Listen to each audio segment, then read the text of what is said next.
Pillow अवस्था रे आमे केते दिन भितरे आमे को सार सब व्यवहार करिबा जेमति कि आपण मानकर केते दिन भितरे आमे यूरिया सार देबा ता सहित हमर जैविक सार देबा अणुसार देबा एई सब सार जदि आमे सठिक भाबरे आमे परिचालना करिबा तेबे हमर अमल क्षमता वृद्धि हेबा सहित हमर पिलो संख्या मध्ये बढ़िबो।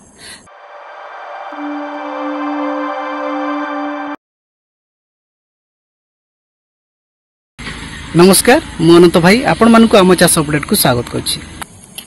हमर चासी भाई माने एबे हमर धान रोइबार प्रायतः समस्तंकर अधा अधि हलाणी मु जहापु जेतकी देखुछि सबु चासी भाई माने आपण माने बहुत जल्दी जल्दी एथरा आपण माने लागि पड़ी कि आपनकर रुआ रुई काम मध्ये आपण अधारु किछि चासी मानकर सारलेणी। चासी भाई माने जानिछंती धान पिलो अवस्था रे आमे जदि जैविक खत सार अणुसार आमे जदि सठिक भाबरे परिचालना करिवा तेबे हमर पिलो संख्या बढ़िबा सहित अमल क्षमता मध्ये वृद्धि पाइबो। सेथि पई आमे जैविक खत एवं सार अणुसार आमे सठिक समय रे जदि आमे परिचालना करिवा तेबे आमे अधिकरु अधिक अमल पाइ परिबा। हमर चासी भाई माने जानिछंती धान फसलर गुरुत्वपूर्ण अवस्था होची पिलो अवस्था। एई अवस्था रे धान गछ द्रुत गति रे बढ़ी थाए, नुआ पिलो बाहरी आस्थाए, पिलो संख्या बढ़ी थाए, अमल वृद्धि रे सहायता करथाए। धानर प्रथम पिलो बाहरीबाठू थुड बाहरीबा समय पर्यंत पिलो अवस्था में कहिथाउ। एही पिलो अवस्था साधारणतः धान रहिबार 18 रु 55 दिन रही थाए। एही पिलो अवस्था निर्भर करथाए आपण केउ किसमर धान लगाउछंती, देसी ना हाइब्रिड। धान पिलो अवस्था रे नाइट्रोजन सार अधिक पिलो देई थाए से कथा नुहे, बरम फॉस्फोरस सार और पोटास सार रो बहुत बड़ भूमिका रही। फॉस्फोरस सार साधारणतः चेर वृद्धि सहायता करथाए, फल रे सार अणुसार चेर माध्यम रे से पाई थाए।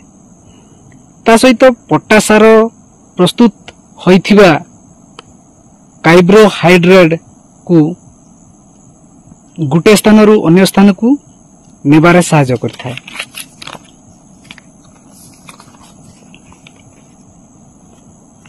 किंतु मूल सार हिसाब रे डीएपी पोटास देछंती जदी ते पिलो अवस्था रे डीएपी पोटास देबार आवश्यकता नाही। पिलो सार रो प्रथम सार होछि आपनकर जैविक सार।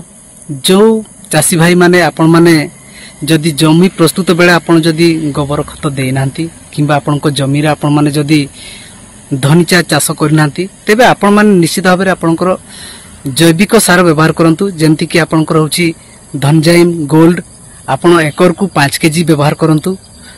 ता सहित सार अणुसार व्यवहार करंतु। सार हिसाब रे नाइट्रोजन सार व्यवहार करिबा जेमति कि आपनकर यूरिया एथिरे 46% नाइट्रोजन रहिछि। धानर पिलो अवस्था रे अधिक अमल पई एकर को आपण 30 रु 35 केजी व्यवहार करिवे एवं हाइब्रिड किसम धान पई आपण 40 रु 45 केजी व्यवहार करिवे। एई सार सहित पोटास जदि मूल सार हिसाब रे व्यवहार करि नाहंती 8 रु 10 केजी पोटास मिसे व्यवहार कले मध्ये आपनकर बहुत भलो रिजल्ट दबो। पिलो अवस्था रे जिंक सार जदि व्यवहार करिया पई चाहुचंती तो ताठो हरि भलो, कारण जिंक सार जदि व्यवहार करिबा पत्रर सबुज कणा वृद्धि करि थाए। पिलो अवस्था रे 4 केजी जिंक को सार सहित आपण यूरिया सार सहित व्यवहार करंतु। पिलो अवस्था रे आमे जैविक सार सार अणुसार व्यवहार करिबा निश्चित भाबरे अधिक अमल पाइबा। आपनक जमी रे जते बेले भी आपण सार परिचालन करचंती आपण माने गुटे मन रखिथिबे आपनकर फसल रे जो पानी रहउची आपण 2 रु 3 सेंटीमीटर रखिबे। तापरे जाय कि आपनकर ए जो हमरो रहउची जैविक सार हो कि आपनकर पिलो सार यूरिया सार ता सहित आपनकर अणु सार ए सब व्यवहार करंतु।